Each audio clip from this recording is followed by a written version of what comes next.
بسم الله الرحمن الرحيم الحمد لله دوار كسان شقadu soo socoto shacabku siday noo soo dhaweynayaan baahida loo qabo in suuqa weyn ee Hargeysa uu helo meel saxmad ka fududeysa baahida weyn loo qabo in la helo wadooyin qurux badan magaalo qurux badan oo caasimad u eg magaaladani waxaan doonaynaa inaan ka saarno isku raran bay noqotay magaalo caasimadeed maaha ee laakiin aan ku soo celino quruxda ay lahaan jirtay isla markaana ay u eegaato ama ay tubti saarto caasimadaha oo magaalooyinka dhigooga ah ee gobolka Geeska Afrika inay la higsato taas awgeed anaga ka duulayna fikirkaas inaanu saxmadii farabadatay inaan wadooyin wanaagsan ka sameeyno wadooyinku waxay u baahan yihiin space iyo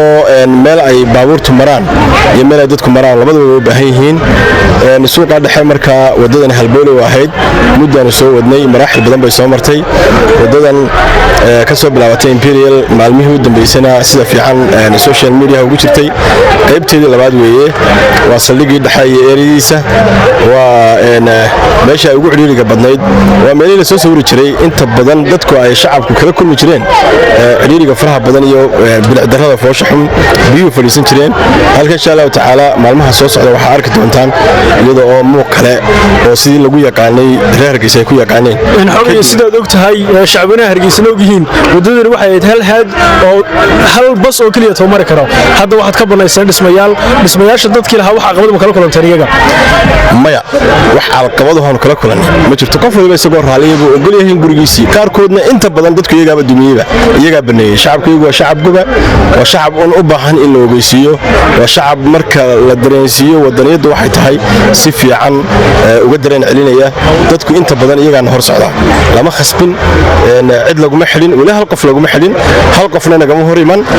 qof waliba inta caruurtiisa kala baxay intaas wadada u baahatay waxa uu la niyooday waalidkay waxa iga sii horeeyay waxaan sii horeysiisanayaa akhrideeda xogay waxaan ognahay marka magaalada Hargeysa leedo wada barnaamij baa la sameeyaa in shacabku ay kala hormayn jireen dhagaxaan maanta waxa dumiseen guryo iyo sidoo kale dhismayaal diirara ma u celinaysan dadka hantidii ay burburisay dawladda hoose Hargeysa mise iyagoo ka raaliyigu si iskoodu baneeyeen oo waxba loo celinay dadku iyagoo oo ka raaliyay iskoodu baneeyeen waxaan u sheegnay kaliya baahida halkan loo qabo inay noqoto wado wanaagsan laba haad halkay hal haad ka ahayd iyaguna ku dhibanaayeen dadkuna ku dhibanaayeen qofka xitaa meesha guriga ku degan xaas iyo caruur iyo dukaan ku haysta uu ku dhibanaa markiis horeba dawladda hoose Hargeysa ma celin doontaa diirarka burburisay qarashii ku baxay dib baan ugu dhisaynaa qof walba wixii laga dumiyay dib baa gurigiisa loogu awdayaa loogu asturayaa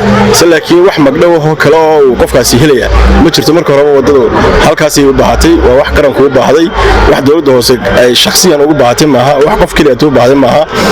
ummadda reer Somaliland ee degan caasimadda Hargeysa ayaa wada leh inta uu qofkani ka tanaasulay qofkaasna sharaf fara badan iyo karaamo fara badan oo qarankani u hayn doona taariikhda xusi doonta shacabweynaha kala duwan magaalada Hargeysa inta badan hadda waxay u duceeyeen golaha deegaanka Hargeysa bal ka warno maxaa isleedahay isbedelka iyo dadku inay raali ka noqdaan ayaa keenay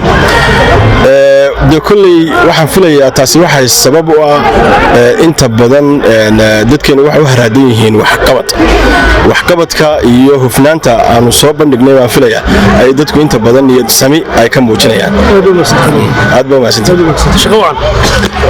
oo ku hadal bishii oo dhan $7 oo kaliya ku darso fariin kasta oo aad dirtaana waa ku bilaash haddaba si aad ugu shubato adeega kaafiye fadlan garaac xidig 8 eber 8 afargees ama xidig 2 eber 2 afargees isticmaal shabakada ugu ballaaran geeyiga Soomaaliland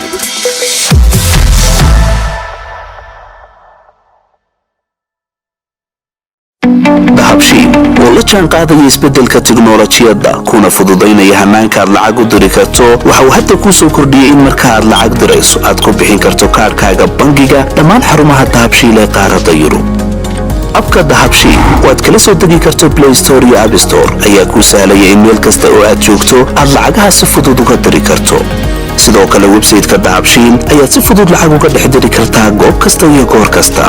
lacag kasta oo aad dirto waxa uu qofka lacagta u dirtay sikimo gudahooda ku helaya adeega e-dahab ee mobilkiisa gacanta waxa loogu shubi karaa akoonkiisa bangiga dahabshiil ama waxa uu ka qaadan karaa dhammaan barnaamijyada dahabshiil ee dunida taxalladeeda dahabshiil hawl fudaydiyahaaga maaliyadeed